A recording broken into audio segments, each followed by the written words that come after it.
Hi everyone, Mr. Ayres here. Welcome to my revision session on organisation. Today our focus 5 is going to be the heart structure. I'm going to talk about enzymes and the required practical involved in enzymes. I'm also going to talk about food tests, and we're going to look at transport in plants.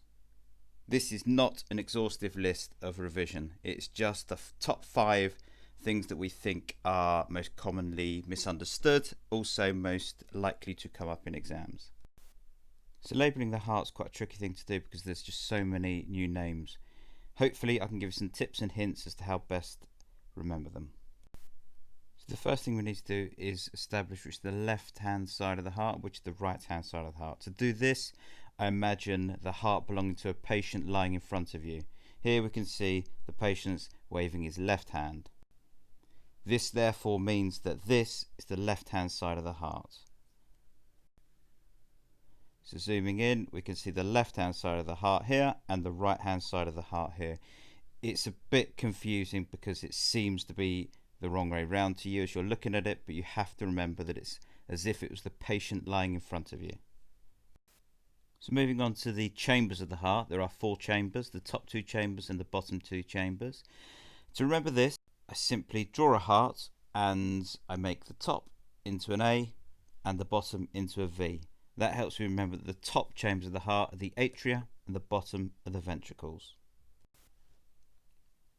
So combining the 2 bits of information we have now, here we have the left atrium, we have the left ventricle here, we have the right ventricle, and at the top we have the right atrium.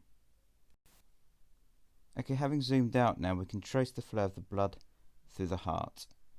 The blood would have been around the body and given up its oxygen to respiring tissue, and the blood enters the heart through the right atrium and then it's pumped into the right ventricle.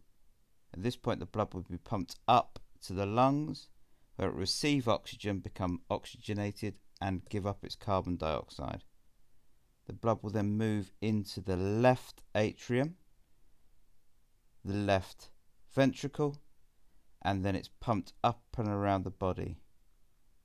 This is called a double circulatory system because the blood will pass through the heart twice in one circuit of the body. Okay, now we need to label up the 4 major blood vessels taking blood to and from the heart. The way I remember this is that veins go into the heart and arteries go away from the heart. Okay, with this in mind and the fact that pulmonary is a word that refers to the lungs, we can now label up the 4 major blood vessels. We need to look at the arrows pointing to and from the heart. This will generally be given to you in exams. So here we can see arrows going away from the heart, there, and we can also see arrows going into the heart here. So using the information we've just established, veins go in, arteries go away. We can label this vessel up as an A for artery, this vessel as a V for vein, another artery there, and another vein there. Also, given the information about pulmonary, meaning lungs, we can label this now up as the pulmonary artery, and we can label this vessel up as the pulmonary vein. Now we're left with the 2 major blood vessels, the main artery here, which is your aorta, and we've got the main vein going into the heart here, which we call the vena cava. Okay, this is for triple students only. The pacemaker is a group of specialized cells found in the wall of the right atrium. The pacemaker initiates an electrical impulse which runs down the walls of the atrium on both sides and causes the atrium to contract. This pushes the blood into the ventricles through the valves. The electrical impulse then runs up through the ventricle walls, causing the ventricles to contract. This pushes blood up out through the heart through these valves up here.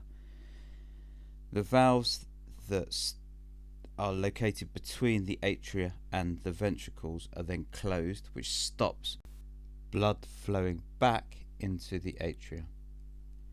These valves you do not need to know the names of. Okay, now we're back onto content that everyone needs to know. The food tests. There are 4 food tests that you need to know. The first being iodine. This is a test for starch, and the positive result is where the iodine turns from its original brown colour to blue-black. Biuret. This is a test for protein. The positive test result for the biuret is that it will turn from blue to purple. Ethanol. This is a test for fat. This is a test where the clear solution, so it's a colourless clear solution, turns cloudy. And Benedict's. This one's a little trickier, and there's a lot more to understand about the Benedict's test, which I will cover now. The Benedict's test is probably the most commonly asked question. You might need to describe a methodology for carrying out the Benedict's test. How do I remember the bits you need to know? Well, you probably know Benedict Cumberbatch from Sherlock fame. Benedict is driving in his blue car, where he comes across the traffic lights that turn from green to orange to red, so he stops. On the pavement there's a group of people looking at Benedict. One says to the other, "Benedict, he's so sweet." Another says, "I think he's quite hot." This might seem a little weird, and I apologise for the analogy and the picture I've painted, but it helps me and it might help you remember everything you need to know. So Benedict Cumberbatch is in his car. We've got the Benedict's test here. His car is blue, which tells us the original colour of the Benedict solution. The traffic lights tell us the colour changes in a positive test. So green to orange to red. The colour change shows just how much sugar there is there. So red being the greatest amount of reducing sugar. The sweet tells me that it is a test for a sugar, and in this case we call it a reducing sugar, but you can just call it sugar or glucose.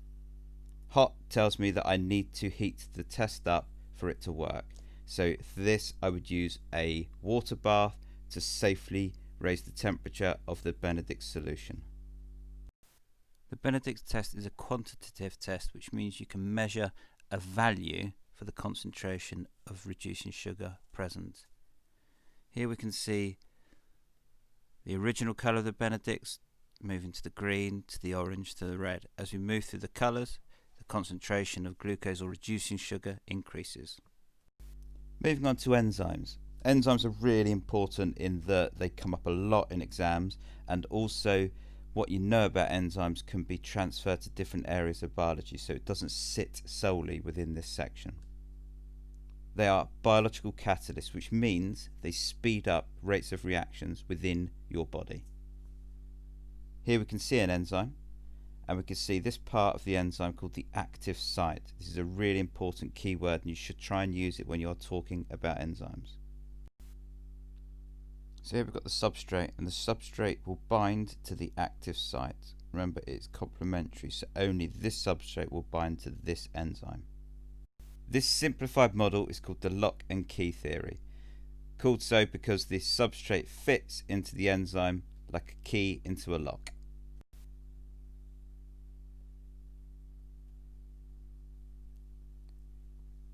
We can now see that the products are released from the enzymes. The reaction has completed and the enzyme is now ready to take part in the next reaction. Enzymes can either break down larger molecules, so in this case we can see starch being broken down into glucose, or smaller, simpler sugars. Enzymes can also construct larger molecules from smaller ones. So we have, the reverse of this reaction could happen in that glucose can be stored as something like starch in plants, or as we know in animals it could be stored as glycogen. So we know from physics and chemistry about movement of particles and how increasing the temperature increases the movement, therefore increases the frequency of collisions, therefore increases the reaction rate. Now this is absolutely true of enzymes as well. The more energy, the greater the movement, the greater the frequency of collisions. This applies also to the frequency of collisions between the enzyme and the substrate. We can see this increase in reaction rate on a graph like this. As we increase the temperature, the enzyme activity increases. Now this gets to a certain point. We call this the optimum temperature, the rate at which the reaction occurs at the quickest. Beyond this, we have another phenomenon happening with the enzyme, and this is that an increase in temperature too high beyond the optimum temperature causes the shape of the enzyme to change. Remember, enzymes are proteins. If we heat a protein up too much, it changes shape. Think bacon in a frying pan. If this shape changes too much, the enzyme will no longer fit the substrate, so we cannot get any reaction happening. We say that the enzyme is denatured. This is a key word and you should use it in your answers. Enzymes also have an optimum pH. Here we can see the enzyme's activity is the greatest at its optimum pH. Either side of the optimum pH, we see a reduction in the enzyme's activity. This is because the pH will change the shape of the active site very slightly. In the far reaches, though, of these pHs, what we find is the enzyme has been denatured, so the active site has been changed to such an extent that the substrate will no longer fit. This leads nicely into our enzyme required practical.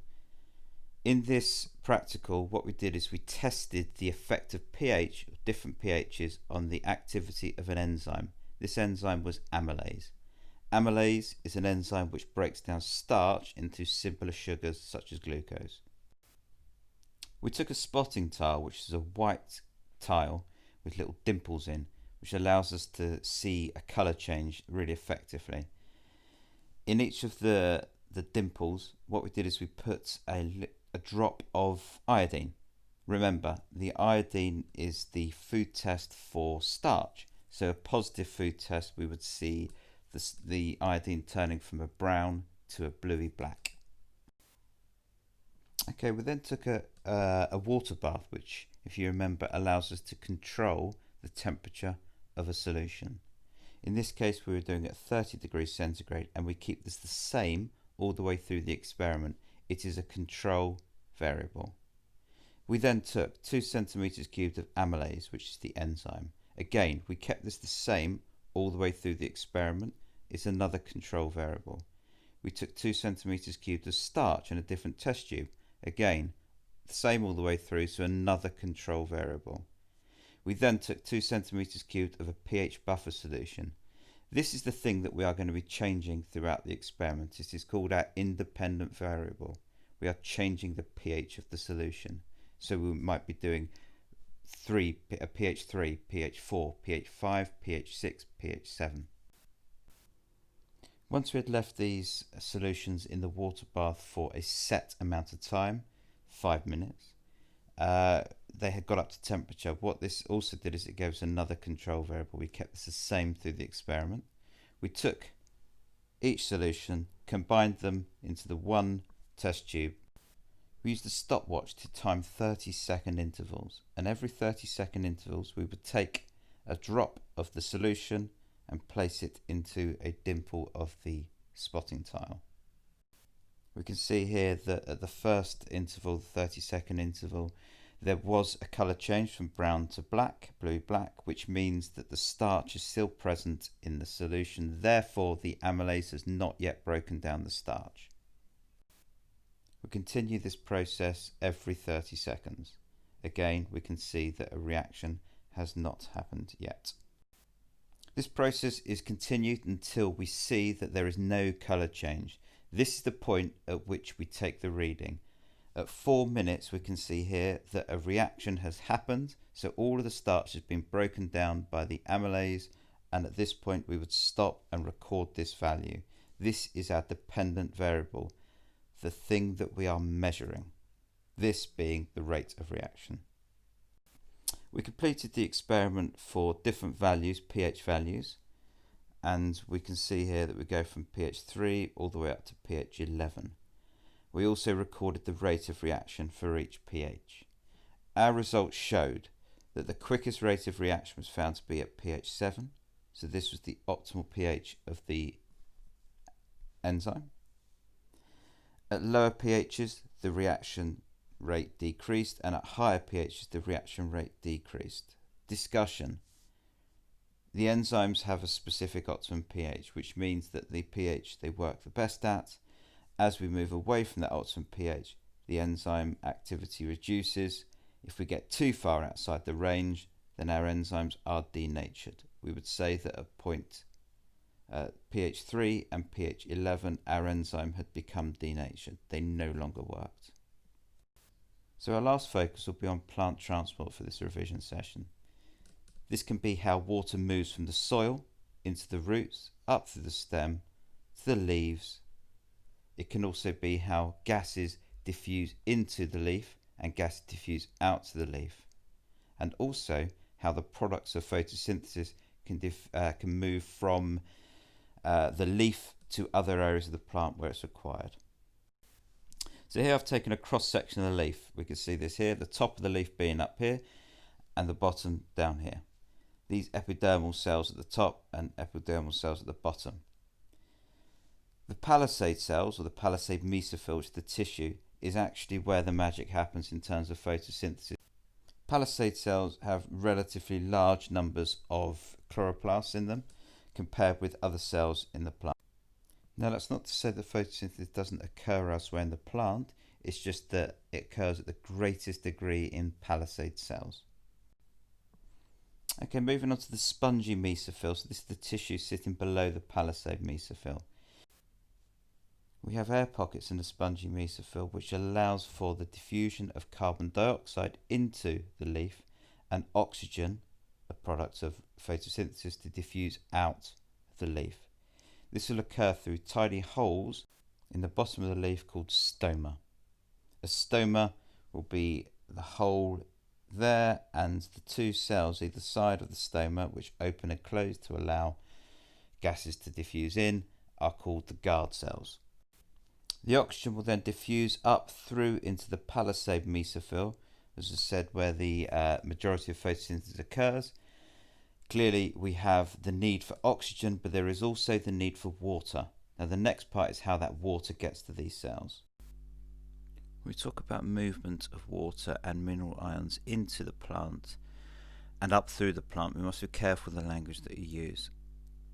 So there'll be water in the soil here that moves into the root hair cells through the process of osmosis. The mineral ions will also move into the plant through the process of diffusion and active transport. So when there's very low levels of mineral ions in the soil, that will be moving in through active transport. The water then moves up through the xylem of the plant. So this is part of the vascular system moving up through the stems. The xylem are dead cells, and the water flows in one direction only, and that is upwards.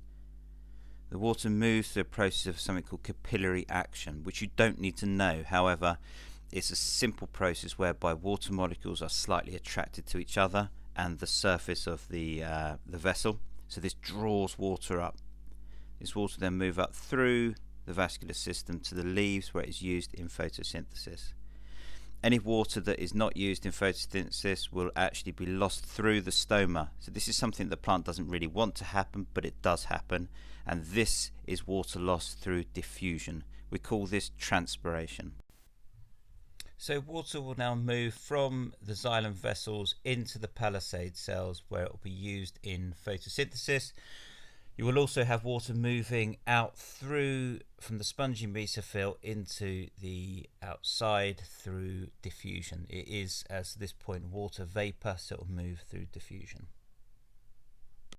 So the final part of the story is the movement of the glucose, which has been produced through photosynthesis in the palisade cells, into the vascular system. And at this point we're going to be joining the phloem. So the phloem vessels we can see here, they are living tissue. We have movement of sugars around the plant, not only sugars but also amino acids around the plant, and we see the movement being bidirectional, so it moves in both directions. This is an active process, so the sugar is loaded into the phloem, and that's an active process. It requires energy and active transport. So thanks for watching my revision session on organisation. Remember though, this is the top 5 things to revise. It's not everything you need to revise. So please use your revision guides and the internet and the resources your teacher are putting on Google Classroom to supplement this revision. Thank you.